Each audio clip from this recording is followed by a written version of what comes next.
Seja bem-vindo, seja bem-vinda a mais um Invite, o programa que é a casa do mercado de negócios no esporte no Brasil.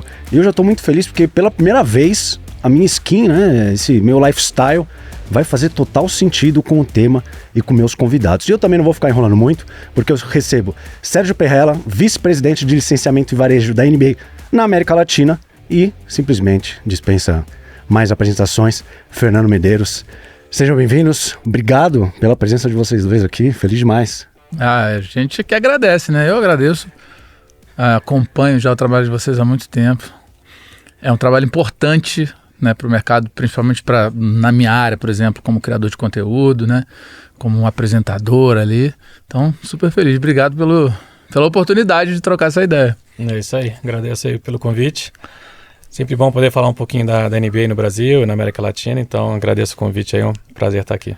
Eu separei um roteiro, vamos ver se consigo abordar tudo, porque realmente é um ecossistema que a NBA está criando fora, né, dos Estados Unidos, e o Brasil, a gente entra daqui a pouco nisso, acho que é um dos mercados prioritários ao lado de outros países.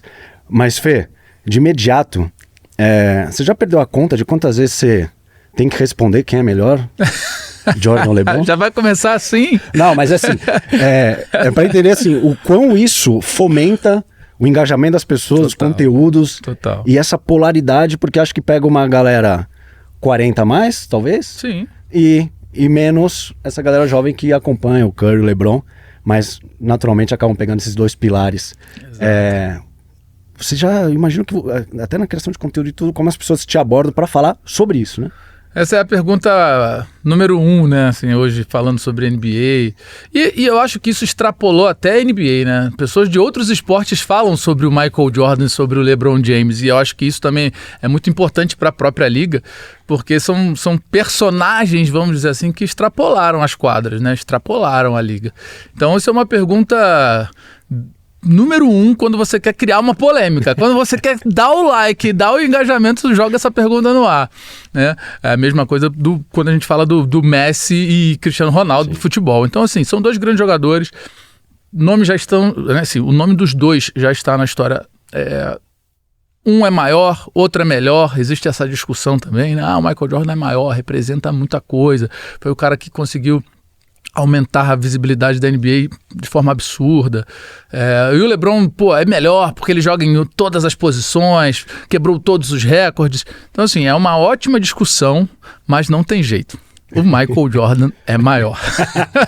Isso não tem jeito, cara. Sim. O cara não perdeu. Sim, o cara foi para as finais e não perdeu. Entendeu? Assim, é absurdo a capacidade do Michael Jordan. O cara foi 10 vezes cestinha da liga.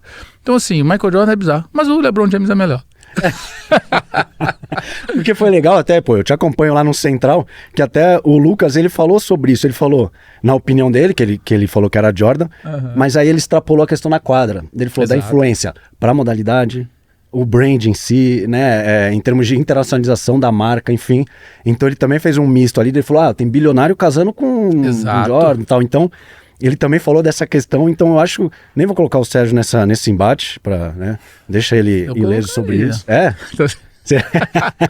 Então é legal isso, porque você acaba, por se tratar do Jordan, você acaba colocando um quê de marca junto que é inevitável, né?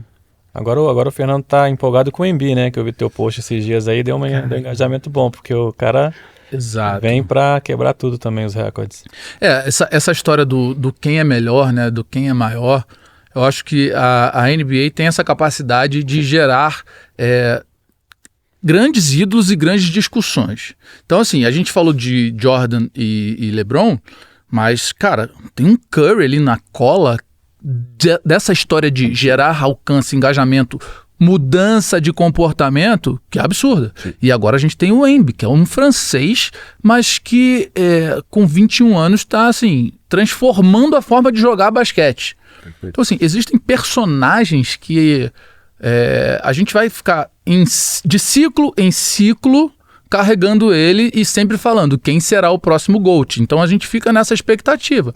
O Embiid tem uma capacidade absurda que qualquer vídeo, qualquer conteúdo que você faça do Embiid dá 1 milhão de views, pô. Porque todo mundo quer ver um cara de 2,30 m driblando bola como um cara de 1,90 m. Então, assim, existem personagens muito interessantes a cada ciclo da NBA. Então, eu acho que é por isso que cada vez mais assim, a expectativa é grande sobre nomes de jogadores, mas sobre a própria liga. Quem é o próximo? Quem é a próxima cara? E isso fica no ar o tempo inteiro. Perfeito. E os dados dele são impressionantes, né? Porque você pega os dados nos 100 primeiros jogos, ele tá à frente do LeBron em pontuação, ele tá à frente de não sei quem em rebote, ele tá à frente de outro em toco. Então, acho que ele conseguiu juntar nesses 100 primeiros jogos uma eficiência que ele compete com os melhores em cada posição. Então, assim, é realmente um absurdo. Mas ainda falta um pouco de consistência, né? Que você vê que ele faz um jogo fantástico, depois no jogo seguinte ele faz 9 pontos. Sim.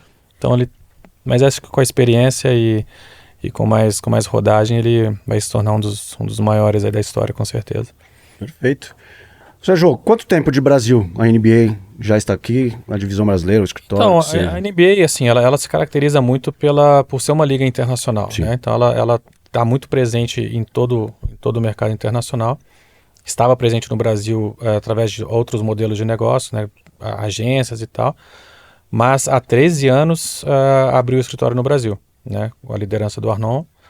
E há 13 anos a gente está aqui no Brasil. Recentemente a gente fechou o escritório do Rio. Estamos agora com um escritório super legal. O Fernando já foi lá, né? Aqui em São Paulo. Aqui em São Paulo.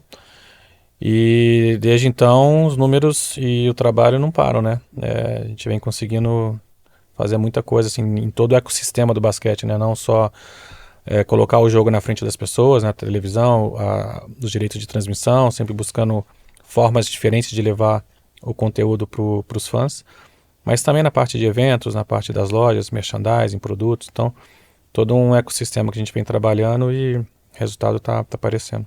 Então, pegando desse período de 13 anos, vamos até colocar o Fê, vocês notaram alguma mudança nos fãs, em relação aos fãs, porque você acaba intensificando as ações aqui, fechando acordo, aumentando os pontos de contato, indo para o físico também, sem depender de jogo, né? Pô, a gente daqui a pouco fala também de NBA House, mas que mudança que vocês viram? Vamos colocar nesses 3 anos para a gente ter pelo menos um parâmetro. Eu vou dar um exemplo assim muito relacionado à House, né? A primeira House que nós fizemos, tirando as Olimpíadas de 2016, em 2017, a gente fez a primeira House na Paulista. E de lá para cá você acompanha o comportamento do fã dentro da casa. Sim. Então, assim, no começo você via que o fã ele ia para a house muito numa pegada de festa, de acompanhar o lifestyle, tudo que estava acontecendo, mas o jogo era um detalhe, né? Hoje você vai para a house, por exemplo, como nesse ano, né, na última temporada, uma final entre Indiana Pacers e OKC, e as pessoas quando começam um jogo elas param completamente o que estão fazendo para acompanhar o jogo. Então você vê que já existe uma maturidade no entendimento do jogo muito maior do que tinha há 10 anos atrás. Então as pessoas estão começando a acompanhar muito mais. A gente tem feito um trabalho muito forte também, né, de transformar o fã curioso, que a gente chama, né, o casual e o curioso, em core fan. Isso é muito do trabalho que a gente faz através de conteúdo, de loja, de eventos. E você vê que, na minha opinião, ele começa a participar mais e começa a entender mais o jogo do que antigamente. Não sei o que o Fernando... Não, como é que você vê isso? É muito isso. Você falou um negócio assim. É muito claro hoje, quando começa um jogo dentro da NBA House, para você ter uma ideia. No 2024, na temporada que o Boston Celtics foi campeão, dentro da House tinha um bandeirão, torcida jovem Celtics, assim. A galera tava com bandeira dentro da NBA House. Então, assim, as pessoas estão assistindo de fato o jogo, mas tem um detalhe que eu acho que é crucial aí, que a gente está começando a entender como fazer isso através de conteúdos também, que a gente consegue hoje mexer com a emoção do fã. Por que o futebol é o que é? Né? Porque, assim, desperta emoção, raiva, amor, treta, paixão. O cara fica, né, aflito com o time dele. O futebol é assim. A NBA começou a ser assim há algum tempo agora. Então as pessoas têm torcida, eles falam sobre o time, eles defendem. Vai falar mal de um Trae Young nas redes sociais hoje. Fala, pô, ele não joga nada. Cara, vem um monte de gente falando, ele é meu jogador favorito. Despertou desejo, despertou emoção. E isso faz com que as pessoas hoje, quando cheguem na house, elas querem assistir o jogo. Além de ter todo o ambiente customizado, o lifestyle, encontrar pessoas legais, mas ele quer assistir o jogo. Então as pessoas ficam até 3 horas da manhã assistindo o jogo da NBA hoje. Assim, você pega jogos da Conferência Oeste, acabam 3 horas da manhã. E a galera no dia seguinte está falando, porra, fiquei acordado até 3 horas da manhã assistindo. Então isso é legal. O fã entendeu o que é dentro da quadra a partir do que ele percebeu fora da quadra, entendeu? É muito por isso. Então, antes como é que era a sua relação com a liga antes do digital, por exemplo, de streaming e tal? Porque hoje é isso, você posta o negócio, é imediato o feedback, né? Tanto o hate quanto o elogio que seja. Até, o Central tem essa ligação muito próxima com o fã de basquete. Então, como é que era a sua relação antes disso? Porque antes a NBA já é transmitida há muito tempo, né, no Brasil, mas, enfim, sem esse digital que trouxe tanta bagagem pra você, como é que era? Cara, eu sempre joguei basquete, né, a vida inteira. Então, assim, desde os meus 10 anos ali eu jogava. E nessa época a gente não tinha esse acesso, exatamente. A gente tem ali dos anos 90, aquelas pequenas inserções atrasadas, né, da Band, por exemplo, no final da noite. A gente tinha esse tipo de transmissão. Mas qual era o meu contato especificamente com a NBA? Porque eu tinha tenho um primo, né, o Olívia, o mais velho, que é um jogador que jogou seleção brasileira, mundial, Olimpíada, assim, um pouquinho antes da geração, né, de Oscar ali, vamos dizer, jogou com Oscar algumas vezes, e meu primo viajava muito por conta da seleção brasileira. O meu acesso à NBA era a fita VHS que ele trazia, tipo, os highlights, quando ele viajava, ele trazia fita VHS. Ficava eu e o Olivinha, que é o irmão do Olivão, assistindo esses highlights. Então esse era o meu contato, rebobinar a fita, tipo essas coisas. E através dos games, dos videogames. Super Nintendo, que não era nem PlayStation na época. Então, o meu contato com a NBA era as fitas VHS e os jogos de Super Nintendo. E eu jogava, então fui acompanhando, e aí a gente começou a perceber essa evolução dos pontos de contato com a liga. Mas, cara, era difícil ter esse acesso. Sim. Era difícil. Só quem era muito um heavy viewer mesmo, assim, o cara que estava inserido na modalidade que buscava esse tipo de informação. Hoje em dia, o cara que joga tênis quer ver o highlight do LeBron, pô, entendeu? E você vê também dessa mudança, o perfil da idade, né? Sim. Porque há 10, 15 anos atrás você tinha ainda uma base de fãs mais velha que acompanhou justamente a geração de Luciano do Vale e Bandeirantes. E hoje você tem uma geração jovem acompanhando a NBA, muito por conta enfim, do formato diferente de conteúdo que a gente fornece. Então hoje, assim, a gente vê que o jovem hoje ele já não tem mais aquela paciência de sentar 2, 3 horas para ver um jogo, mas ele consome nos formatos digitais, de TikTok, Instagram e tudo mais. E hoje a nossa base de fãs hoje é muito mais jovem do que era há 15 anos atrás. E a maneira como ela interage com a marca também é diferente. Então, isso é uma mudança grande aí desses últimos 15 anos para cá. Pô, e nesse sentido até, eu notei como a cada nova temporada da NBA surgem novos criadores de conteúdo e os criadores mais antigos, eles se fortalecem, né, em termos de seguidor, de engajamento, de marcas atreladas. Eu queria saber disso, Fê, como é que você tem visto o mercado de creators voltado para o basquete, para a NBA e para o Sérgio, como vocês bebem dessas fontes, dessas tendências, desses comportamentos para materializar ações aqui no Brasil, ou fechar patrocínio, ou eventos, então tentar linkar esses dois cenários. Isso é real, é notório, assim, a quantidade de criadores que aparecem, isso é fato, cada hora aparece, né, você vai explorar algum vídeo que viralizou, assim, aí você olha lá, você entra no perfil da pessoa que viralizou esse vídeo, é uma pessoa que está começando ainda, com seus 4, 5 mil seguidores e tudo mais, está ali criando conteúdo, aparece muito isso para mim. E aí você começa a ver que essa nova geração, que ela nasce e agora ela entende qual o poder do digital, ela começa a ter coragem para criar, independente do número de seguidores, né? Por conta de todos esses algoritmos que dão a oportunidade de um vídeo ou outro aparecer mais, eles entendem que através dessa criação de conteúdo, ela prospecta, de repente, que aquilo seja o trabalho dela, mas ela também prospecta que as pessoas conheçam ela e ela fique famosa na internet por causa disso, ou porque ela faz por amor. Então, assim, a oportunidade do digital, ela está muito grande para todos esses criadores que aparecem a cada momento. E aí, como você falou, eu estou criando conteúdo aí há 10, 11 anos, mais ou menos. E eles começando lá me fortalecem também, né? Eu tento ao máximo fortalecer a comunidade do basquete, eu estou sempre ali me comunicando com, cara, acho que quase todos os perfis aí mais conhecidos pela nossa comunidade. Eu estou sempre com eles, me comunicando, participando de eventos, trocando ideias. E eu acho que é uma retroalimentação, né? Assim, eu preciso entender como eles criam os novos conteúdos. Sou o tiozão do conteúdo. E aí eu preciso entender como eles fazem. Eles também bebem um pouco da minha fonte de como eu consegui chegar até aqui.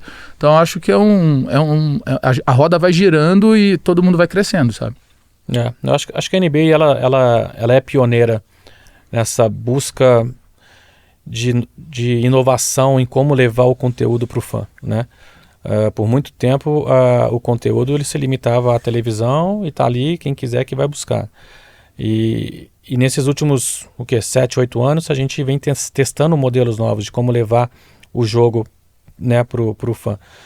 Um bom exemplo que a gente tem é o caso do Twitch, né, com o Gaules. Acho que foi a primeira região do mundo na NBA a levar o jogo pro Twitch. Nós fizemos com a Bud, também foi o primeiro case de um patrocinador de marketing se transformar um parceiro de mídia, onde a Budweiser começou a ter acesso ao jogo para transmitir para sua base de fãs dentro do YouTube. Então, sim, você trabalhar com os criadores de conteúdo, com as diferentes plataformas que a gente tem, é o que a gente vem buscando para conseguir falar com essa comunidade nova, que ela, né, você pega a geração Z, os milênios, cada um consome a marca de maneiras diferentes. E a gente tem que estar sempre atento a essas oportunidades de como conversar com o fã. Interessante, assim, que na mídia social, por muitos anos, as ligas se incomodavam em quando você tinha alguns canais distribuindo conteúdo de highlights e tudo mais, né? A NBA falou, não, de copy, né? Coloca.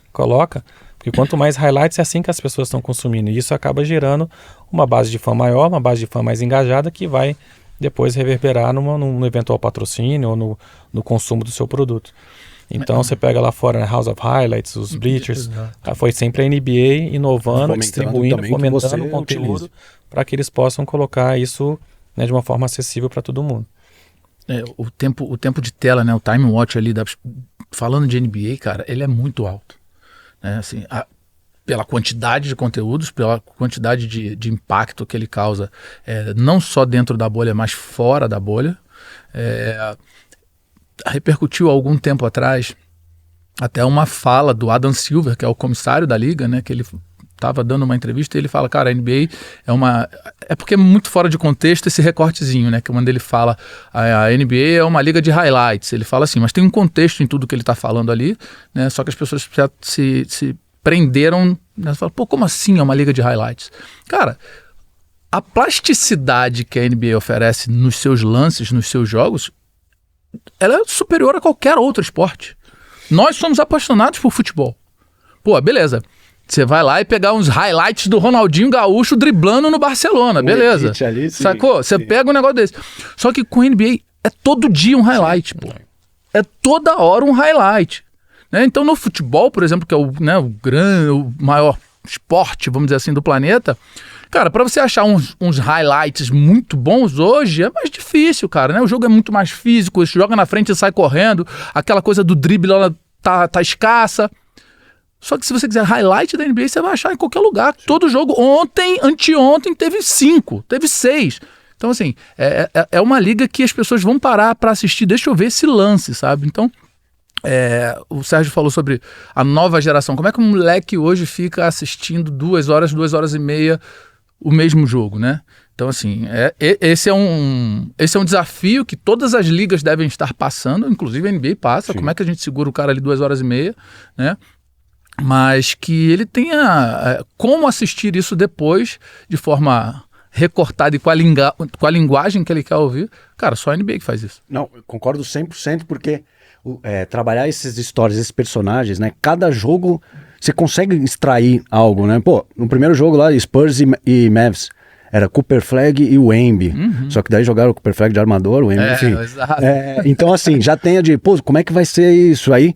Pô, o reencontro do Doncic com o Dallas, como é que vai ser a história? Porque aí no futebol fala, vai jogar contra o ex, a lei do ex, aí vai. Mas a NBA, ela cria, conteúdo pra caramba, os próprios creators fomentam isso, então eu acho fantástico. Pô, um vídeo que tava viralizando, a gente tá gravando no dia seguinte de Spurs e Lakers, foi o Embiid dando uma enterrada e o Bronny tentando dar um toco. Exato. Então, assim, aquele tamanho, o Bronny mais baixo, Tudo está viralizando esse vídeo, que foi, de novo, essa plasticidade. Então e é legal a NBA fomentar isso, esse uso dessa imagem, porque às vezes o criador usava e falou, ó, deu copyright, caiu, enfim, já perdeu tudo que ele tinha. Mas, Sérgio, quantas marcas atuam no território brasileiro em conjunto com a NBA? Então, a gente tem os patrocinadores globais, né? Tá. Que aí não vou citar todos aqui, mas Claro, você tem a Nike, você tem a Emirates, você tem, enfim, diversos parceiros. E especificamente no Brasil, a gente tem 5 parceiros globais, locais, né? Que é Sporting Bet, TNT, Helmas, Sadia e XP. E a XP, o banco XP. Então, assim, isso é importante. A gente também vem fazendo trabalho na região de buscar parceiros locais, que realmente o parceiro local ele consegue ativar de uma maneira um pouco mais autêntica, né? Sim. Com os nossos fãs. E o México agora, recentemente, a gente fechou com a Wendy's, fechamos com a Mazda, com farmácias populares, né? Que isso o americano, às vezes, ele fala, pô, mas como assim? Você está fechando com... Quem é esse cara, farmácias populares? Aí você vai ver, é um parceiro que entrou agora no Jogo do México, é uma farmácia popular no México, que tem 10 mil pontos de venda, e que os caras criam, além dos produtos licenciados, eles têm um plushzinho, né? Um brinquedinho famoso lá, que é o Dr. Sims, que agora vai estar vestido com a NBA e vai estar sendo distribuído para 10 mil pontos de venda. Então, assim, esse tipo de ativação, ela engaja e ela coloca a marca, né? Ela vai ajudando nesse brand awareness da marca na região e acaba convertendo depois em outras oportunidades. Então, esses parceiros locais para a gente são muito importantes para a construção do negócio. Pô, eu quis levantar essa bola contigo porque eu até vou ter que ler aqui, porque a minha memória não é das melhores, uma pesquisa sobre o comportamento de público, o Ibope Sponsor Link 2024, aponta que 6 em cada 10 internautas brasileiros que acompanham a NBA demonstram preferência por consumir produtos de empresas patrocinadoras. E entre os fãs, 84% afirmam preferir produtos de marcas associadas à NBA. E aí meu ponto isso mostra que vocês lidam com uma base muito fiel, muito engajada, e que vem uma marca patrocinando a NBA, ele está muito mais inclinado a consumi-la. Então eu queria saber de vocês, isso internamente, como o olhar de vocês para esse fã da NBA e como isso também vira um ativo para vocês em relação à prospecção de marcas, enfim. Eu acho que o nosso fã, ele, como a gente falou, né, ele está mudando um pouco a característica, ele está se conectando mais emocionalmente com o jogo, ele está participando mais do jogo, mas ainda não está naquele nível do futebol, né? E acho que nem vai chegar. Sim.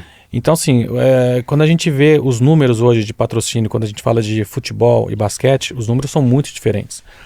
Mas você coloca, por exemplo, um Flamengo e um Corinthians, que tem uma base de fãs aí de 30, 40 milhões de fãs, e compara com a NBA, que hoje tem quase 60 milhões de fãs, você não traz, quando você traz a NBA para a tua marca, você não traz os haters, você não traz o negativo que o futebol traz. Então, assim, quando você fecha um contrato com o Flamengo, você vai trazer esses 40 milhões para a tua marca, só que ao mesmo tempo você criou uma briga com os outros 180 milhões que tem no Brasil. Porque você ama o Flamengo ou você odeia o Flamengo. Sim. Ou você ama o Corinthians ou você odeia o Corinthians. Tem gente que não consome aquele produto porque é patrocínio do Flamengo. Eu lembro da minha infância que eu não consumia Parmalat porque Parmalat deitava no Corinthians. Sim. Né? Então, assim, a NBA, ela tem nesses dados também, ela mostra que ela tem 99 ponto alguma coisa de índice de aprovação de marca. Caramba. Então, mesmo que você não seja um fã da marca, não existe ninguém que fala, pô, eu não gosto de NBA, eu tenho um problema contra a NBA. Então, assim, é uma marca que traz uma base de fãs muito grande, que você está falando de 60 milhões de fãs, que conecta e que engaja com a marca e que não tem nenhuma resistência, né? O resto da população não tem nenhuma resistência. E a gente tem cases hoje com os nossos parceiros, mas eu posso citar aqui o da Helmas, que é incrível. A Helmas hoje começou com a gente há 2, 3 anos, acabamos de renovar o contrato, acabamos de expandir para México, Argentina e Chile, e os resultados que eles têm hoje com a maneira como as pessoas começaram a consumir a maionese no potinho do squeeze, né? Que antes a Helmas era muito forte no pote, né? Na maionese da vovó, que chegava no Natal e consumia. Hoje a gente consegue competir, líder de mercado no squeeze, muito por conta dos sabores novos que foram criados com a NBA. Sim. E todas as ativações que foram criadas. Público, sabor, né? Então, assim, é muito legal saber que a gente tem uma base muito grande, engajada e que não tem nenhuma resistência, né? E tem um ponto aí também que é interessante, que é o seguinte, falando em estratégia de marca e essa conexão de awareness e tudo mais, é porque assim, o público da NBA, ele é considerado um público premium no Brasil, né? E muito por conta do status da NBA ser um esporte premium, ser um esporte, né, que carrega isso na sua bagagem. E aí você quer fazer parte dessa comunidade. Essa galera de consumo também, consumir um produto que a NBA está falando é cool também. Não só, a gente fala muito isso no lifestyle, na forma de se vestir, mas na forma de comer, na forma de investir, na forma de outros parceiros comerciais, é muito isso, cara. Eu estou me conectando ou fazendo parte de um ecossistema de uma marca que, pô, apoia um negócio que é premium, porra. Então eu também sou premium. Então acho que esse lugar de pertencimento é muito importante para aquele cara que é um fã, olha aquelas marcas e fala, putz, velho, é legal estar com esse banco aqui, com essa... Vou investir aqui. Vou comer isso daqui. Pô, a minha pizza hoje, pô, vai ter na minha mesa essa marca aqui que ela é cool pra caramba. Então, eu acho que além dessa coisa dos números, o cliente final, né? É um pertencimento a essa comunidade, sabe? Não, e equilíbrio perfeito, porque... E o bacana ao ouvir de você, Sérgio, é saber que uma iniciativa de mercado brasileiro foi expandido para outros mercados, dado o sucesso que teve aqui. Teve alguma outra iniciativa que começou aqui com vocês, nesse período, e que outro mercado, ou o próprio global, falou, putz, eu acho que isso dá certo, a gente pode replicar para outros continentes? Não, assim, tem vários casos interessantes, assim, da NBA, a América Latina está se transformando num polo de inovação e tendências, né? E assim, não só na parte de patrocínio, como hoje é uma parceria global com a Amazon Prime, na transmissão de jogos, começou no Brasil.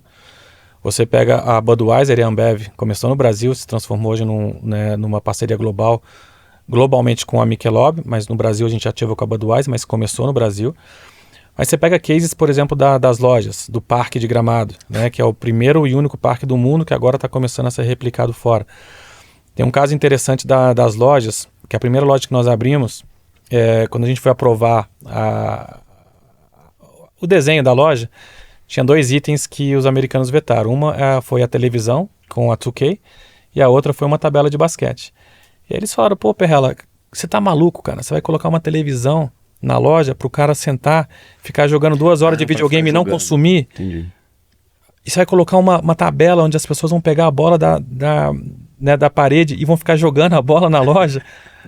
É isso que você quer, cara? Você tá maluco? Eu falei, é exatamente isso que a gente quer, cara. Entendeu? A gente quer isso porque... A gente sempre falou, a loja, ela tem, né, hoje uma função muito mais de conectar com o fã de uma maneira mais emocional. Porque quando você transforma o cliente quando você conecta ele emocionalmente, ele sai de ser um cliente para passar a ser um fã, né? E o interessante é que a gente bateu o pé, falou, não, a loja vai ter a TV, vai ter a tabela, e hoje em todas as lojas do mundo que são feitas tem a TV, tem a tabela. Então, assim, o pessoal aprendeu com a gente nisso e hoje replica no mundo inteiro. O próprio case da House, né? A House também é o Projeto Brasil, exatamente, né? Eu lembro que eu fui para um All-Star, agora, acho que foi Salt Lake City, eu acho. E aí, tipo, esse projeto da House, que o mundo inteiro olhou e falou, cara, o que vocês estão fazendo aqui e tal? E aí tinha uma NBA House em Salt Lake City. Eu falei, pô, deixa eu ver como é que era. Cara, era como uma coisa meio que mais experimental. Eles fizeram era uma sala do tamanho desse estúdio aqui, uma NBA House que eles chamam lá. Era uma coisa tipo, aqui é a nossa casa, beleza, mas tinham poucas ativações, mas assim, cara, eu acho que pro mundo, em breve os caras vão tentar fazer uma house como a gente faz, porque eles já começam a experimentar agora. Então em outros lugares, em outros mercados, existe NBA House, só que ela ainda é pequenininha, ela tá ainda tentando achar o formato local, mas é baseado no que a gente fez aqui, pô. Sim. E em termos de prioridade, o Brasil hoje está qual um patamar? Eu diria fora que Estados Unidos, Canadá, depois dos Estados Unidos e China, né? Brasil e México hoje estão no top 5. São os mercados mais atraentes. É lógico que a gente tem feito muita coisa em mercados como a África, como a Índia, mas assim, é muito demorado. Quando você vai para uma região que tem uma população gigantesca, mas que não tem um histórico de basquete, é muito mais difícil para você conseguir ter o resultado.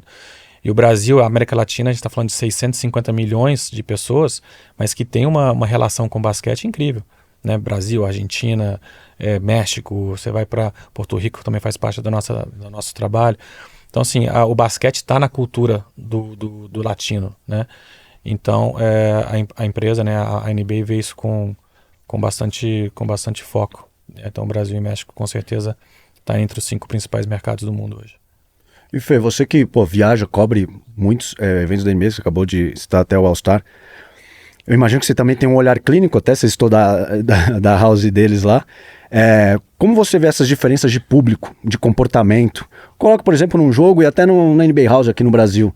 Como você vê, vamos colocar em termos de brasileiro e americano, porque lá eles têm essa cultura, quando a gente fala de entretenimento e esporte, é automático pensar em NBA. Isso, pelo menos para mim, é fato. É um pilar que é o melhor trabalhado para mim, é na NBA. E como você vê, então, você analisa o comportamento do público dentro do ginásio, nas próprias lojas, né, de experiência, enfim. Traz esse seu olhar clínico de um especialista que tem esse olhar diferenciado. É uma ótima pergunta, porque assim como muitos cases de sucesso em relação a projeto NBA, o mundo está absorvendo coisas criadas aqui, nós como fãs de NBA, nos espelhamos, claro, no comportamento do americano. Sim. Né? Aí é o inverso da mão, né? Nós levamos ideias e a NBA começa a observar e fala, no Brasil essas ideias deram certo, vamos fazer aqui. E aqui o público brasileiro olha, deixa eu ver o que aquele torcedor americano faz. Deixa eu ver o que aquele criador de conteúdo americano faz. Então, é aquela coisinha da gente ficar observando o vizinho sempre. Então, assim, o comportamento hoje do brasileiro que ama NBA, eu vou te falar, ele é muito quente. É lógico que os caras lá nos Estados Unidos vão nascer com a bola de basquete embaixo do braço e vão observar e vão... Por exemplo, você vai para Nova York, né? Você vai para o Knicks, meu time. Sofrido, mas é meu time. Quando você vai... quando o Knicks está bem, agora nas últimas temporadas, cara, se você andar em Nova York, perto do Madison Square Garden, as pessoas ficam alucinadas porque o Knicks está bem. As pessoas sobem no poste de luz. Assim, Nova York é uma... Entendeu? Então, assim, é algo que em alguns mercados nos Estados Unidos você não vê acontecer. Então, depende muito da região. Mas aqui no Brasil, como eu falei lá na NBA House, cara, a galera tá indo com bandeirão, torcendo. Então, assim, a gente percebe que a gente começou a olhar esse super fã da NBA lá nos Estados Unidos e tá começando a fazer algo parecido aqui. Então, eu acho que em breve esse comportamento do fã do basquete do Brasil, que ficava assim, deixa eu só tirar onda falando que eu gosto de NBA... O cara tá se apaixonando de fato. Então, assim, tá subindo a barra do torcedor também. Sobe a barra do criador de conteúdo, sobe a barra da própria instituição, mas o torcedor também agora ele tá vindo com muita força. Então, assim, é um consumo espelhado, nesse caso, no americano. E a gente tá indo para esse lugar. A gente fala aí de 10, 13 anos de mercado aqui no Brasil, cara, isso é pouco. Né? É recente, são 10 anos que o cara começou a se apaixonar de fato aqui. A gente tinha um ou outro que acompanhava o Michael Jordan, o Magic Johnson. Hoje em dia, a molecada sabe o nome de cada jogador. Então, assim, para um período de 10 anos, a conversão que a gente fez em relação à paixão sobre a liga é muito alta. Sim. Então, assim, cada vez mais vão ter mais torcedores apaixonados aí discutindo no bar sobre a NBA, não sobre futebol. É legal ouvir isso, porque, eu torço pro Dallas, mas eu não tenho tanta rejeição. Você é mais sofredor que eu, então. Então, não, muito. Foi ganhar o primeiro em 2010. Eu não tenho uma rejeição, né, forte como no futebol a gente tem, mas talvez, sentindo você falar, acho que essa nova geração tem, eu torço pra esse time, não adianta, não vou usar a camisa, não vou comprar o produto, se eu for na loja, vou seguir os jogadores, enfim. Você acha que essa nova base vem com isso? Por exemplo, você é torcedor do Dallas, você tá com o boné dos Lakers. Sim. Eu sou do Knicks. Eu praticamente não uso camisa do Knicks ou um produto do Knicks, assim. Eu tenho todas as jerseys em casa, eu tenho boné, eu tenho um monte de coisa legal. Hoje, a molecada, se me vê com um boné dos Bulls, fala, tu tá usando Bulls, você não é Knicks? Antes não tinha muito isso. Eu vou usar o que eu tenho, que é legal. A galera começa a se identificar com o time. Então, esse é o comportamento de consumo do torcedor, que é isso que tá virando a chave aqui no Brasil. Os caras vão te olhar, tu é Dallas Mavericks, tu não é nada, pô. Tu tá com o boné do Lakers, pô. Sim. Acho que é a questão da maturidade do mercado. Né? Então, você pega o mercado americano, canadense, europeu, o cara já viveu e vive a NBA há muito mais tempo, né? Então, o fã tem essa maneira de torcer um pouco mais próxima do que a gente vê no futebol. Acho que no Brasil a gente está fazendo essa construção. Exato. Um dos nossos trabalhos hoje não é simplesmente aumentar o número de fãs, mas converter o fã casual entre o core fan. E aí o core fan é o cara que está muito mais apaixonado e conectado emocionalmente com o seu time. Mas tem um fator também do fã da América Latina que é uma certa... Uma carência ali da proximidade do jogo. O jogo ainda está muito longe, né? Tem um dado interessante que é 1% só da nossa base de fãs vai ter a oportunidade ou já foi num jogo da NBA. Né? Então, assim, a maioria das pessoas que se declaram fãs não vai para os Estados Unidos para ter o jogo. Então, tudo que você faz na região é uma maneira desse cara se sentir pertencente à NBA. Seja na NBA House ou seja dentro de uma loja, quando o cara vai ali, a gente tenta trazer a experiência do que é um jogo lá fora para esse fã que nunca vai ter a chance de ir para lá. Tô voltando agora do México, né? A gente teve o jogo lá no sábado. A maneira como o mexicano abraça o jogo é legal de ver. O cara chega na arena 3, 4 horas antes da arena, o jogo acaba, eles ficam mais uma, a gente tem que tirar o cara da arena na força, porque ele não quer ir embora, porque é aquele único jogo no ano que ele tem. Sim, né? Então, assim, quando a gente traz isso, é muito interessante. A Argentina é um bom exemplo. O argentino ama basquete, e ele estava carente de produto de basquete ali. A gente abriu a loja em abril, no primeiro mês de loja, uma loja que não era dentro de shopping, uma loja na rua, a gente teve 60 mil pessoas visitando a loja.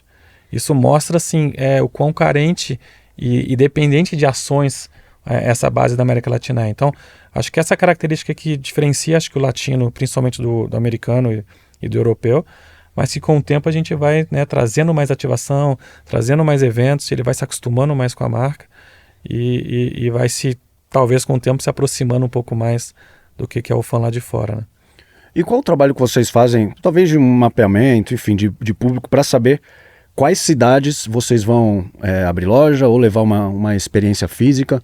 Como é esse trabalho de estudo de vocês, de regiões do Brasil? Quantas lojas hoje? 31 lojas.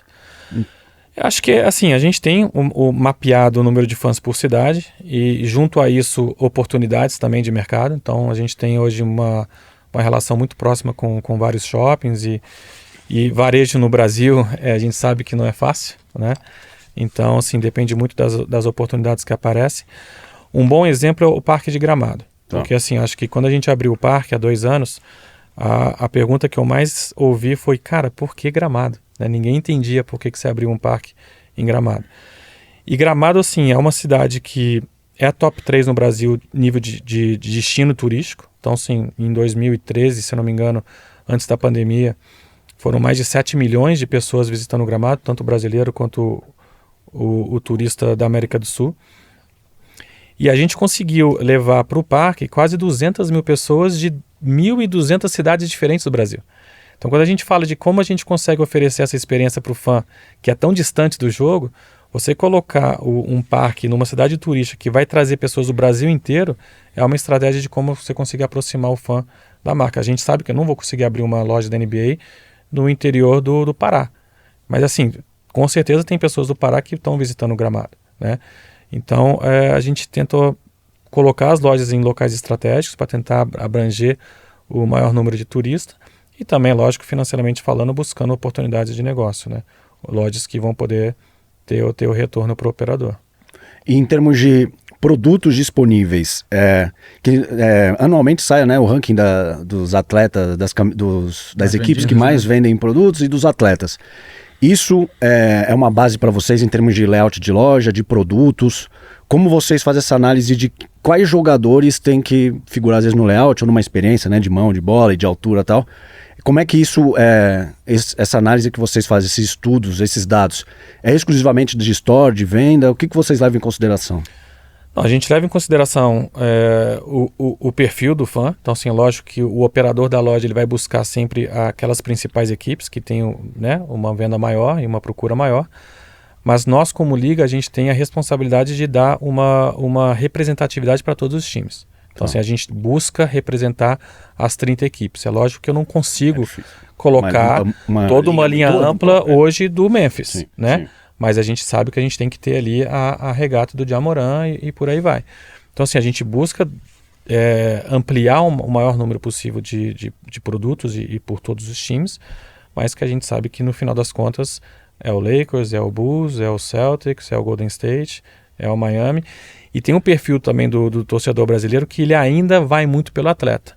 Então, assim, ele tem o lado time, mas aonde o LeBron for, ele vai arrastar uma multidão com ele e vai comprar a regata que for. Né? Isso hoje vale para vários outros atletas, né? Falei do Ja Morant aqui, mas hoje você tem o Doncic, você tem o Ja Morant, você tem o Embiid, por aí vai. Então, assim, é muito interessante essa legião de fãs que seguem o atleta independente do time. Às vezes gostam até mais do atleta do que do próprio time, né, Fernando? Você vê isso também, né? Total. Mas isso também é uma capacidade que a Liga tem de gerar os ídolos, né? Aquilo que a gente estava falando aqui no início. Claro.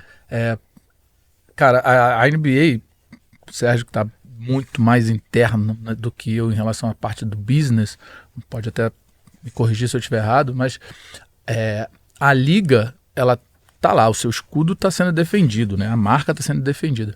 Mas o maior protagonista é o atleta, porra. A gente tem que falar do atleta, a gente tem que botar esse atleta. E é uma briga que eu tenho, por exemplo, não é uma briga, mas é uma discussão que a gente tem aqui com as nossas ligas internas, por exemplo.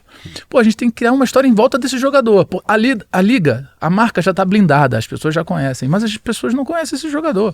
Vamos falar desse jogador? Então a Liga fala muito isso, né? Ela transfere a sua grandeza pro seu asset principal, que é o atleta que vai dar uma enterrada no final do jogo. Então, assim, cria essa história, né? Cria essa conexão de falar, cara, eu sou LeBron James onde ele for, por causa daquele lance que eu vi dele lá em 2016, que ele deu um bloco. Então ele vai, né, tendo essa legião de fãs pelo time que ele passar. Mas é muito pela história que é contada, desculpa, em cima desse jogador, sabe? Então, eles caras carregam multidões. Não, e é legal você falar isso, voltando à questão dos personagens que a NBA House da última edição levou, né? Ex-atletas da NBA, o Noah, por exemplo, e recentemente o coach do Curry fez um evento. Exato. Então acho que pode não ter vindo o atleta em si, mas a marca parceira, a própria NBA, se preocupa em trazer algo, né, que seja o coach, para ter uma experiência diferenciada. Então, e aí até queria ouvir de vocês a importância de pode não vir o atleta em si, porque, enfim, é mais em atividade. Mas o trabalho das marcas justamente para oferecer experiências para aproximar o público desse ecossistema. Foi o que o Sérgio falou, por exemplo, o que as lojas tentam fazer hoje, né? Fazer com que esse cara tenha, de certa forma, uma imersão nesse ambiente, né?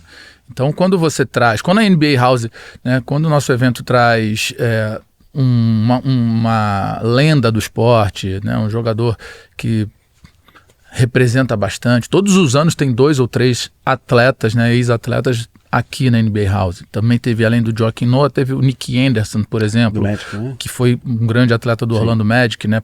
Até porque o Orlando Magic tem uma aproximação muito grande com o Brasil. Tem perfil, né? Tem perfil em português. A diretoria do Orlando Magic estava toda na NBA House esse ano, olhando o que estava acontecendo. Então, assim, quando você traz esses atletas e traz essa experiência, é isso, você se sente parte do negócio, né? Você tem um ponto de conexão que extrapola a sua telinha, né? A gente vem para os eventos físicos hoje em dia muito forte depois desse movimento, depois da pandemia principalmente, né? A gente ficou carente de eventos físicos, de contato. Então, quando você traz um técnico que ensinou o Curry a respirar melhor, ele nem é o principal técnico de arremesso do Curry, ele é um dos principais técnicos da parte física do Curry, por exemplo. Então, assim, cara, deixa eu ouvir o que o cara tem. O que o cara fez. Então, você cria uma ponta num ambiente físico que conecta mais as pessoas, sabe? Perfeito. E aí eu queria ouvir o lado de comunicação e o lado da liga de marca. A gente já falou um pouco ao longo do nosso papo sobre isso, mas eu queria entrar mais no detalhe porque eu acho isso importante, até pensando no longo prazo, né? Como a liga e como o Fê, como um comunicador, embaixador, atuam justamente para fazer esse fã casual, que às vezes ele assiste um jogo, ele acompanha uma liga ou outra, um atleta, no heavy user, no engajado, que, assina o League Pass, tenta ver todos os jogos, assina um Prime Video, enfim, compra produto e tal. Como vocês têm atuado? O Fê numa relação com uma audiência super grande que você tem e a liga nessa divisão. Quais esses Eu acho que é todo o ecossistema, né? Não tem uma coisa única ali acontecendo. Eu acho que a partir do momento que você coloca o jogo mais disponível, né? A gente fala que o jogo tem que estar na frente das pessoas, seja na TV, seja no streaming, seja no YouTube, seja nas mídias sociais, seja através dos criadores de conteúdo.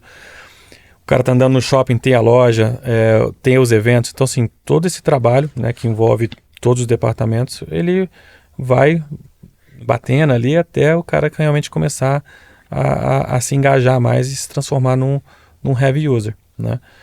Mas é isso, não tem uma coisa especial. Acho que é um pouco de tudo que a gente falou aqui, né?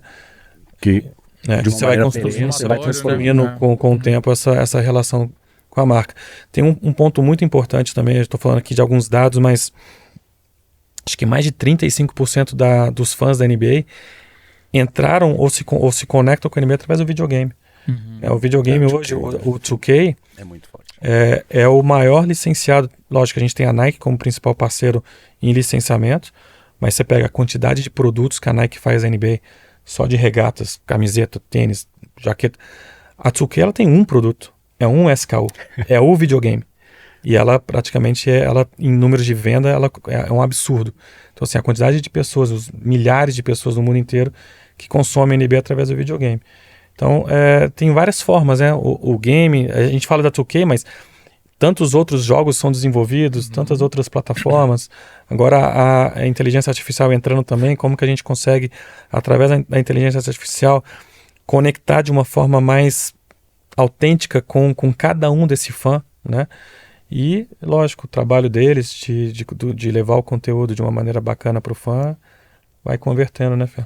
É isso, eu acho que é a construção, e principalmente nesse lado daqui de criação de conteúdo, é muito isso assim, é a construção, é a consistência, que está todo dia ali comunicando, e aí existem muitos formatos para a gente se comunicar, né? A gente tem o YouTube, a gente tem o TikTok, a gente tem o Instagram, a gente tem o Twitter, a gente tem várias plataformas com entregas diferentes, mas eu acho que construir com essa consistência, no meu caso, por exemplo, eu tento trazer conteúdos que possam ser mais memes, eu posso trazer conteúdos que possam ser mais direcionados para uma análise técnica, eu posso trazer mais conteúdos que despertem discussões, que eu acho que é isso que mais tem engajado hoje, por conta do conhecimento do público sobre o jogo, os debates estão sendo muito engajados. Sim.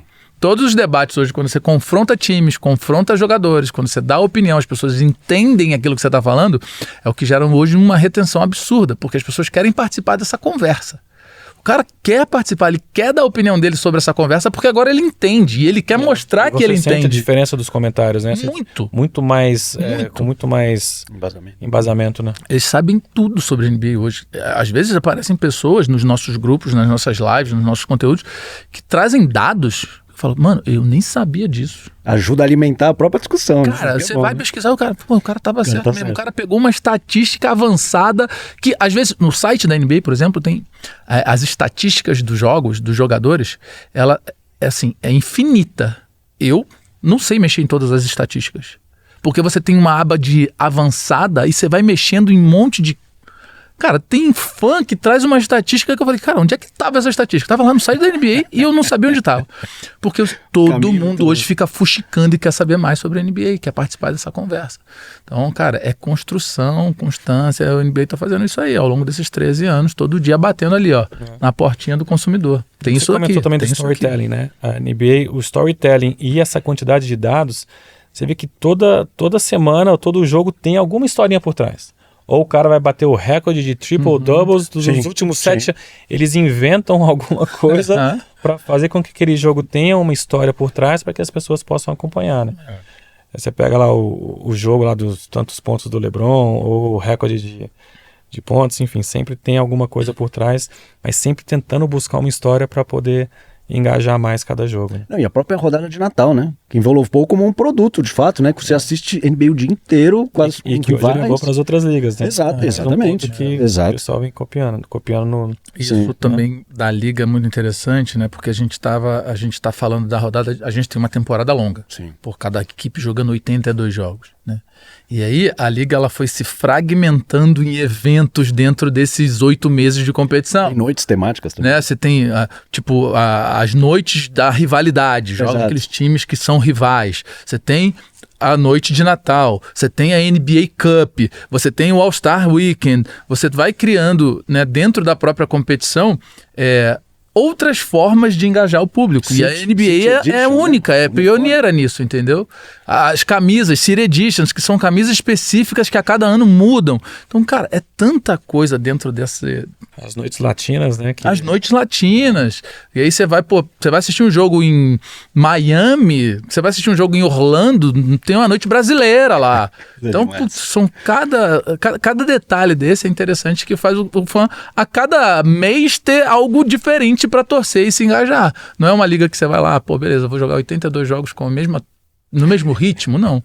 Você tem várias quebras de disputas interessantes. Eu queria falar com os dois agora sobre essas experiências físicas, de fato, porque eu acho muito importante esse ponto de contato. Eu acho que essa conexão emocional que essa experiência física traz, enfim, não sei se eu ia falar não é inigualável, mas talvez uma partida oficial aqui é algo que, aí você vai no máximo. Mas eu queria ouvir de vocês, sempre dos dois, porque o Fê, ele cobre, tá sempre na NBA House, por exemplo, e da liga, o NBA Park, o NBA Store Arena, que é o maior, o NBA House.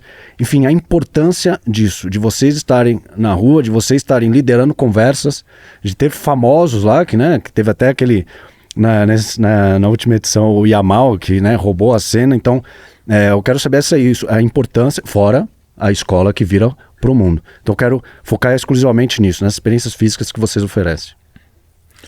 Cara, assim, a gente tem esse... Eu acho que assim, é o evento do ano da NBA Brasil, é a NBA House, né? Os esforços são muito grandes, é um evento muito grande.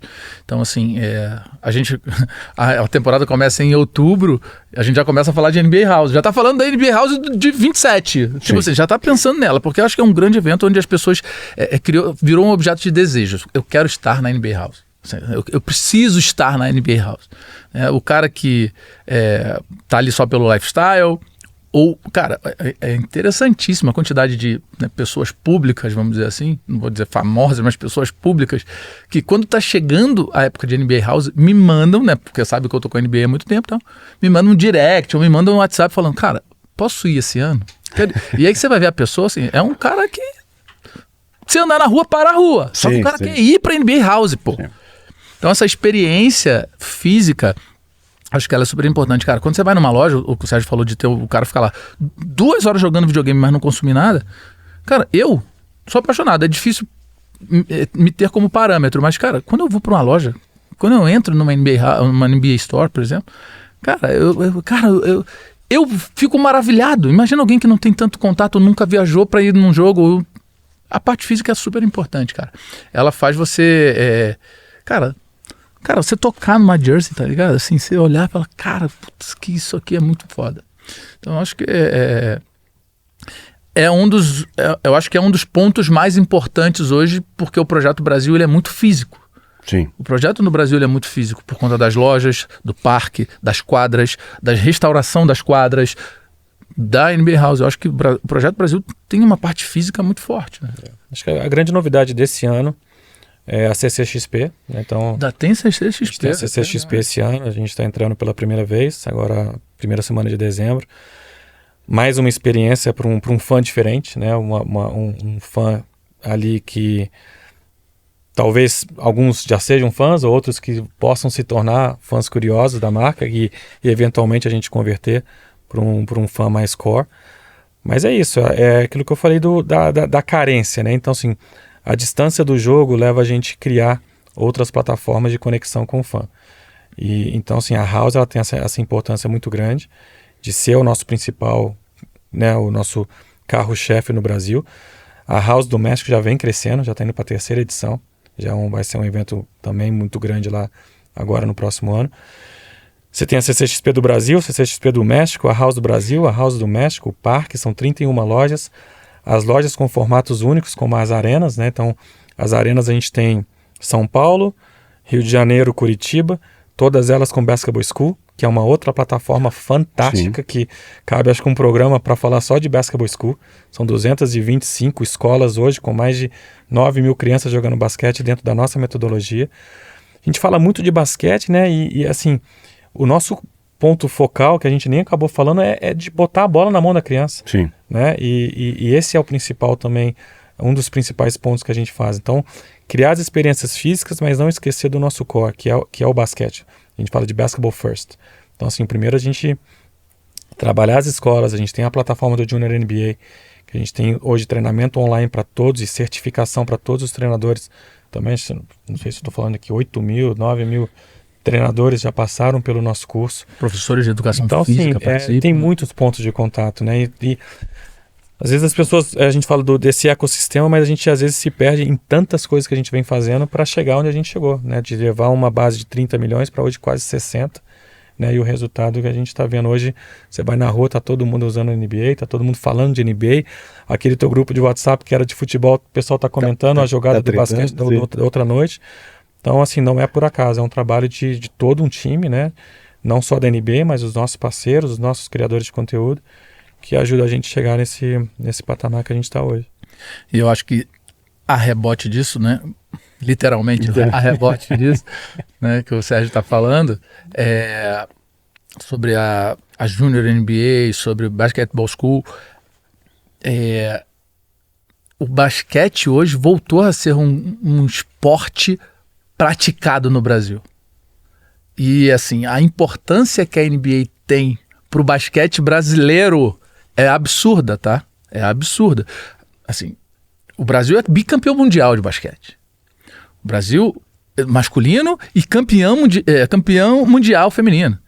O feminino tem 2 medalhas olímpicas. O Brasil, né, masculino, lá atrás também tem medalhas olímpicas. A gente é um polo absurdo. A gente tem o Oscar Schmidt, um dos maiores cestinhas de toda a história do basquete. Só que isso foi se perdendo aos poucos por conta de resultado, realmente. Sim. A gente não tem tanto resultado ultimamente com as nossas seleções brasileiras de basquete, né? Ganhamos uma Copa América agora que foi super importante contra os Estados Unidos, mas a gente acabou caindo. E aí outros esportes se levantaram muito, como o próprio judô, que medalhou, o próprio vôleibol, que é absurdamente gigante aqui no Brasil. Só que com essa abordagem da NBA, a nova base aqui, a base da pirâmide, está começando a jogar basquete de novo. Está começando a colocar a bola de basquete na mão de novo. Mesmo o Brasil não tendo resultado expressivo de forma internacional com o basquete regional nosso. Então a NBA tem uma importância não só para a marca NBA, mas para o basquete brasileiro. A gente vai ver isso nos próximos anos, assim, absurdamente. A gente já tem um monte de menino indo embora do país, né? Saindo do país para jogar basquete, porque pode ser que uma nova geração volte a figurar como já tivemos 10 atletas na NBA. Teve temporada que a gente tinha 10 atletas brasileiros jogando na NBA, né? Então, assim, eu acho que a importância para essa nova base de jogadores de basquete no Brasil, ela vem muito a rebote do que a NBA vem fazendo. Ela favorece o nosso mercado nacional de basquete. E você acha que esse crescimento ele está ligado também a essa presença de brasileiros lá, o Gui Santos agora, né, que está forte, ou assim, não, a modalidade é forte e agora tem uma NBA com programas, com clínicas, com iniciativas que acaba fomentando e dando mais espaço, oportunidade, bolsa e tal. O que você acha? Que está mais ligado ao atleta ou mesmo a própria modalidade já era fortalecida e agora tem um pilar importante? Eu acho que aquele momento que a gente teve, lógico, 10 brasileiros na liga foi muito importante pra gente. Sexto homem, né? Cara, a gente teve o Leandrinho ganhando prêmio individual, né? Sendo campeão. A gente tem o Splitter sendo campeão, que agora é técnico. O primeiro técnico brasileiro a dirigir uma equipe da NBA é o Thiago Splitter, que jogou lá no San Antonio Spurs, campeão. Primeiro brasileiro campeão na NBA. Hoje ele é técnico de uma equipe. E tá indo muito bem até esse momento. Então, a gente tem o Nenê, que teve uma história longa, o Varejão, a gente teve outros jogadores, Cristiano Felício, Raulzinho, não é só falar de todos, Marcelo Huertas. A gente teve 10 caras lá. Sim. durante algumas temporadas. Hoje a gente tem um. Então eu acho que aquela base foi muito importante para que nós olhássemos, porque você tinha com esses caras lá dentro na liga, todos os periódicos, jornais brasileiros falavam desses caras o tempo inteiro. Aparecia no Globo Esporte, aparecia no Esporte da Band, aparecia fulano... Aparecia. Hoje em dia, aparece mais um recorte curto falando de forma genérica da liga. Sim. Mas quando falava-se dos brasileiros na liga, cara, todo mundo parava para assistir. Deixa eu ver quem é esse brasileiro que tá jogando na NBA. Então teve muita importância. Hoje em dia a gente tem o Gui Santos, a gente tem um brasileiro agora, que é o Ítalo, que tá na D-League do New York Knicks, acabou de chegar lá. Liga então, de assim... a gente tá, assim, com essa escassez de atleta, mas a gente ainda pega carona naquilo que a gente fez. Aquilo ali foi muito importante. Essa geração do Brasil foi muito importante para a NBA, porque eram jogadores utilizados de fato nos times, não eram jogadores que estavam ali para fazer número, eram importantes em todas as equipes que eles participaram. E a gente ainda pega um carona nessa história, tá? Mas hoje, de certa forma, está independendo de atletas brasileiros lá para termos sucesso. Sim. E acho que até a gente falando das experiências físicas, até a própria House mostra isso, né? A força da marca, a força da modalidade, da galera consumindo o basquete, independente da final, né? Que na última final foram times que não são, né, tão populares no Brasil, e viu a House, acho que foram o quê? 40 mil pessoas? 45 mil pessoas. E eu ficava, assim, incrível como as ativações das marcas, fila. Então uma galera, verdade, além disso, cara, a galera se engaja lá dentro para participar. É incrível.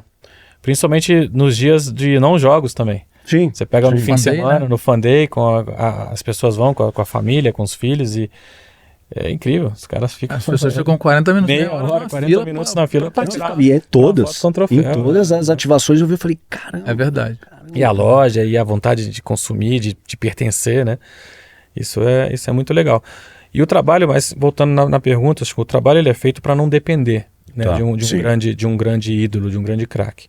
Né? Nós tivemos grandes nomes no passado, mas se você pega outras modalidades, né, e você analisa a curva de crescimento quando surge um Gabriel Medina, quando surge uma Raíssa, quando surge um João Fonseca, né, a gente não tem esse nome que puxou de uma forma assim, e dependeu desse grande nome. Então, a gente tenta aproximar o fã brasileiro dos grandes ídolos lá de fora também. Então, assim, hoje as pessoas assistem a NBA também por conta do ídolo lá fora, e ele se sente um pouco mais próximo dele. Mas a gente tenta realmente vender e posicionar a NBA como uma liga independente de estar lá ou não. Mas eu sinto que existe uma carência hoje, né, de um grande ídolo, né? Você pega, por exemplo, há um ano e pouco atrás, a gente fez uma sessão de autógrafo com o Gui Santos ali na Arena do São Paulo, no Morumbi Town. O Gui Santos tinha acabado de entrar no Golden State, ele ainda estava, né, entre o D-League e o Golden State. E, assim, foi uma loucura. Eram 2.000, 2.500 pessoas. Eu lembro que eu recebi mensagem da dona da Gazette, que é dona do shopping, falando: a gente nunca teve o estacionamento tão lotado quanto numa ativação para ver o Gui Santos. E o Gui Santos nem tinha, não estava nem perto do patamar que ele está hoje. Então, assim, eu acho que existe uma carência disso, e existe um trabalho também por trás de você fomentar o basquete de base, e você tem as academias, né, espalhadas pelo mundo, que estão sempre ali tentando captar os grandes talentos, mas acho que o principal é que a liga ela vem crescendo sem depender de um grande ídolo hoje, né? Perfeito. E nesse sentido, eu ia caminhar para o final do nosso papo para perguntar um pouco de futuro, mas deixa eu abrir uma pergunta, uma dúvida que eu tenho, muito nessa linha de atleta. Não sei se ele vai me responder.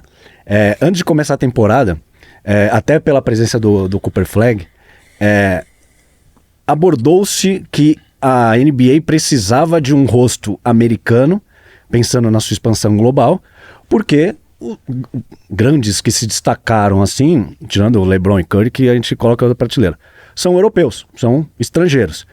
E que até também teria relação com troca de Don't, mas enfim, não é esse o caso. E aí começou a falar, mas o Ja Morant, muito, muito polêmico. O Edwards, também teve uma polêmica, questão acho que de paternidade, não sei o que ele também não seria esse rosto. E aí colocaria, pode ser o Cooper Flag, essa aposta e tal. Independente de ser verdade ou mentira isso, mas a minha questão não é muito delicado você colocar a imagem de uma liga em cima de um atleta? né, se basear porque o atleta humano tem, né, tá suscetível à polêmica. Então, o que tem de verdade nisso? Porque, obviamente, a NBA não depende de nenhum atleta, mas claro que eles fazem parte desse ecossistema tão fortalecido. Eu pergunto porque isso surgiu recente, né? Até por conta desse novo rosto americano que surgiu e de uma pressão absurda e que estão esperando ele entregar, mas a galera também é muito imediatista, né? Deixa o nosso menino lá. Ele é o jogador mais novo da NBA hoje. Exato. E aí tem o Zion que acabou não atendendo e lesionou e machucou agora de novo, enfim. Mas eu queria ouvir de você, Sérgio, sua visão sobre isso? Não sei, eu não sinto uma pressão. Acho que os Estados Unidos tem grandes atletas, tem grandes jogadores, tanto que a seleção prova isso, né? É a atual campeã mundial, campeã olímpica, se eu não estou falando... Campeã olímpica, né? Mundial não é, mas é olímpica. É olímpica, sim.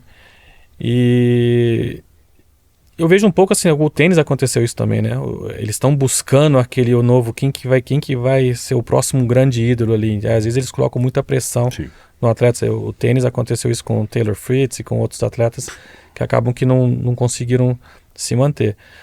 O Cooper Flag com certeza é um grande talento, não sei se vai atender a essa expectativa e suportar essa pressão, mas acho que o legal, assim, eu nunca senti da NBA uma tentativa de nacionalizar a liga. Acho que ela puxa para uma internacionalização. E tem recorde esse ano. E ela dá espaço para isso. Então você vê nos próprios MVPs dos últimos tantos anos, você está falando de Giannis, de Jokic e provavelmente logo você vai ver um Doncic, o Shea.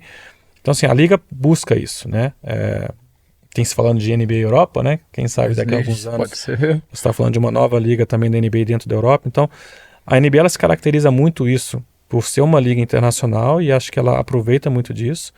É lógico que para o americano e a mídia, acho que talvez ela puxe, né? Mas não acho que parta da liga essa tentativa de buscar um grande rosto, mas muito mais dos fãs e da própria mídia como um todo. Entendeu? Que tem essa pressão de ter um nome que eles colocam em toda... E acaba... Mas foi curioso isso, porque eles colocaram, né? Até listaram atletas, falaram, não, isso é polêmico, isso aqui não dá, isso. E do outro lado dos europeus, né? Enfim, e do Shea no Canadá, de falar assim, putz, mas são estrangeiros. No All-Star, né? Esse ano tem essa tentativa de fazer o time mundo contra o time dos Estados Unidos, que vai ser interessante, porque por muitos anos a gente sofreu com a falta de competitividade ali no jogo do All-Star. Quem sabe isso aí traz um pouco mais do espírito aí de competição, né? A própria liga, ela promove muito as estrelas estrangeiras, né? Ela entende isso, sabe? Essa questão da globalização para a liga é importantíssima. A cada ano ela quebra recordes de estrangeiros em uma temporada, né? E não é por favor.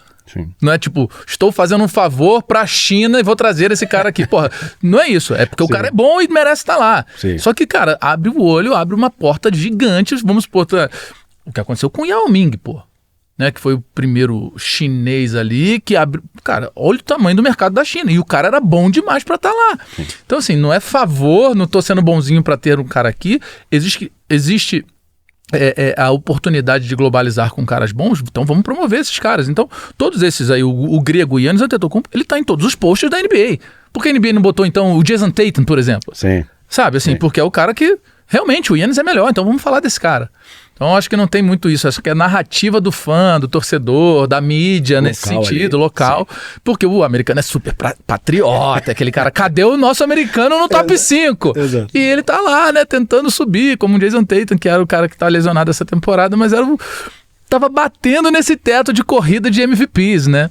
Então, acho que a liga, ela enxerga isso de forma positiva. Não é um problema não ter um americano hoje sendo o MVP da temporada, sabe? Acho que constrói histórias legais. A história do Cooper Flag, a história do Zion, porque os caras realmente se destacaram muito. Então vamos contar a história desse cara. Pô, o Embi, por exemplo. Colocar pressão. Cara, o Embi, quando ele estava antes de ser draftado há 2 temporadas atrás, cara, a NBA falou, cara, esse cara é um monstro. Ele é francês, mas vamos falar que vamos trazer, vamos mostrar esse cara. Dentro do NBA App, tinha jogo do cara que é no campeonato lá, jogando na França ainda. Cara. E dizem que tem um irmão dele ainda, né? Cara, é só Alien agora. Se preparem. Porque agora os caras têm 2,30 de fato. Tem um monte de moleque. Cada hora aparece um vídeo de um cara de 2,20 jogando absurdo. Isso vai acontecer. E na Europa, acontece, tem muito desses caras. A NBA vai continuar contando as histórias deles. Não, 2,30 fazendo caixa de 3, roubando Aí bola. é sacanagem, pô. Veloz, tudo. É um absurdo. O que a nova geração tá fazendo é um absurdo, cara. Pô, acho que pra fechar o nosso papo, falamos tanto de fã, desse ecossistema, de marca, de atleta, de personagens, enfim. Na opinião de vocês, dado essa força do basquete no Brasil, força de conteúdo, de entrega, de audiência, o que vocês acham que as marcas deveriam fazer para explorar, para embarcar cada vez mais nesse fã, valorizar a modalidade, enfim, quais são o que nós como fãs entregamos de valor para marcas que querem ou que também já investem no basquete? Fê, É difícil, hein? Essa é difícil pra caramba. Eu acho mesma coisa, assim, é um grande recorte, um grande resumo que a gente está fazendo aqui sobre com certeza. Toda a potência da NBA no Brasil, né? Então, eu acho que uma marca, quando entra, né, nesse portfólio de parceiros da NBA, eu acho que ela tem que observar muito um ponto dessa nossa conversa que é muito importante, que é a experiência para o usuário final, para o cliente final. Né? Uma coisa é você estampar a sua marca ali e fazer uma collab de produto, ok. Mas poder participar das ativações que a NBA faz, que aí é o ponto de contato físico, como foi citado aqui, é super importante. Assim, o que eu entrego de inovação? E isso é uma coisa que eu, na minha cabeça, até perguntei na última NBA House para nossa equipe ali que criou, gerenciou a NBA House, falando assim, o que vocês vão fazer para o ano que vem? O que vai ter de novo? E isso é um trabalho, um dever de casa, assim, o que eu entrego de experiência nova para esse cliente. Então, acho que as marcas que estão vindo, que querem vir, acho que tem que pensar muito nesse cara. Não é só botar a marca ali e estampar, é o que oferecer. Pô, as ativações da última NBA House foram absurdas. O que a Sporting Betting fez de ativação, que foi, além de todas, foram muito legais, mas os caras botaram um balão do lado de fora da NBA House que você tinha que subir no balão para arremessar numa cesta lá embaixo. Pô, olha que experiência maneira. Então isso é pensar fora da caixa e criar essas oportunidades para o cara que vai consumir lá no final, lá na ponta final. Então é muito isso, pensar nessa inovação, e a NBA faz isso a 4 mãos também, né? É isso, assim, o modelo de patrocínio no Brasil e no mundo mudou muito, né? Antigamente o patrocínio era muito, põe a sua marca ali no lado da quadra e acabou, né? E viu, né? Não é isso. Hoje é isso, é como você conecta emocionalmente com o teu consumidor, né? Como você transforma um cliente, um consumidor num fã da tua marca. Isso você só consegue através do físico. Então, assim, a gente busca hoje parceiros que estejam dispostos a ativar. Eu prefiro hoje um parceiro que me traga menos dinheiro e que ative muito mais e que leve a minha marca e conecte com o meu fã muito mais do que simplesmente um cheque maior. Isso a gente tem feito. Hoje a gente está muito feliz com os parceiros que a gente tem. Você pega hoje no Helma, Sadia, você vê a marca entrando na casa das pessoas, e as pessoas se interagindo e consumindo a marca, né? Não é só simplesmente vou te dar o marketing rights, a marca oficial da NBA no Brasil, não. Como que você vai chegar no meu fã, como que você vai conversar com ele, vai conectar com ele. Então, é isso, a palavra acho que é ativação. A gente busca hoje marcas que queiram realmente ativar e conversar de uma maneira bem autêntica e próxima dos nossos fãs, né? É muito isso, assim, lembrando aqui, passando um pouco, por exemplo, de algumas experiências das marcas, né? Por exemplo, XP, cara, XP levou pessoas que tinham cartão para assistir a abertura da temporada passada, sabe? As pessoas que puderam ir lá e sentar numa arena e assistir o seu primeiro jogo da NBA através da utilização do próprio cartão. Então isso é uma baita de motivação, né? Do view pro físico, sabe? Sadia também, que tava ali, levou o Lec Trek, que é o mascote, o mascote, e as pessoas, eu tava lá, cara, na porta da arena do All-Star Game, tinha fila de americano para tirar foto com o Lec Trek. Assim, quem é esse mascote? É um mascote brasileiro. Cara, assim, foi... As pessoas faziam fila em volta do mascote da Sadia. Helmans, a gente fez um monte de experiência dentro de quadra com Helmans. Então, assim, acho que todas essas marcas que estão próximas estão enxergando e realizando de uma forma muito inteligente, porque você volta para aquela conversa e fala assim, cara, eu vou consumir esse produto porque, é muito maneiro estar consumindo essa maionese, esse nugget, ou pagando com o meu cartão, sabe? e dá o resultado, né? Você vê, por exemplo, no caso da Helmans, a extensão do contrato e a ampliação dos territórios. A Sadia e o Lectrek agora estavam em Abu Dhabi. Foi para exatamente. Então, sim, na pré-temporada. A Sadia, lógico, o mercado do Middle East lá para eles é muito importante, por conta principalmente do frango. E eles viram, através da parceria com a NBA no Brasil, a oportunidade de ativar com a NBA em Abu Dhabi. Foi um parceiro que melhor ativou no jogo de lá. Então, assim, o Lectrek estava lá também, falando lá no jogo. Então, assim, é muito legal ver que a gente tem puxado muito por isso, em buscado parceiros que ativem, e os resultados acaba que, né, fortalece e justifica todo esse trabalho. Não, pô, os números, o engajamento, o sucesso da House, das experiências físicas, acho que eles são prova disso. Eu queria agradecer demais a presença de vocês. Como a gente até comentou, daria para fazer papo de horas e ainda subdividir em alguns temas, né? Porque é isso, porque a NBA é um ecossistema grandioso e 13 anos de Brasil, com iniciativas de cada vez mais sucesso, em todos os sentidos, de ativação de marca, de público, de engajamento, enfim. E também agora uma nova fase também de transmissões. Então, a NBA cada vez mais presente diariamente na vida das pessoas. Então, e aí o trabalho fundamental que o Fê faz com o Central, fomentando a liga e a modalidade também por meio de conteúdo, que é algo que eu acredito muito. Então eu queria agradecer demais. Antes, estamos perto de receber algum jogo, assim, ou ainda está um sonho distante? Ele guardou para o final essa. Tem que perguntar pro secretário de... Não, assim, existe, lógico, uma vontade de trazer o jogo para cá. É importante lembrar o seguinte, muitas vezes as pessoas falam, o jogo da NFL, a NBA não tem jogo. Cara, nós fizemos os jogos. Nós fizemos 2013, 14, 15, 16, teve as Olimpíadas. E a House veio como uma plataforma que pra gente se tornou mais interessante, né? Concordo, acho que falta o jogo, acho que o fã hoje já sente uma carência do jogo aqui. Existe uma dificuldade muito grande na questão da arena, porque pra gente não se trata do jogo, mas se trata da experiência do fã.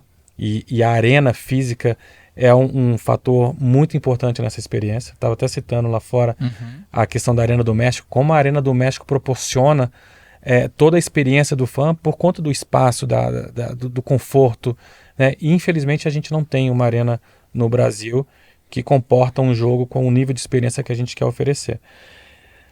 Tendo dito isso, quando tiver uma arena a gente vai começar a trabalhar, mas existe também uma competição muito grande entre todas as regiões, né? Então, assim, hoje a gente se disputa um Global Games com tô falando de Middle East até... Você está falando do London, você está falando de toda a região da Europa, a Ásia, a China.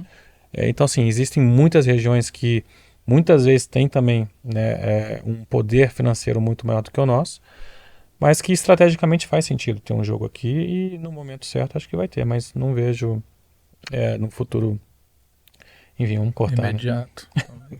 Eu já ia tirar essa pergunta lá da frente, vou te falar na frente, mas falei, não, vamos terminar em alto nível, como foi o nosso papo todo. Obrigado mesmo.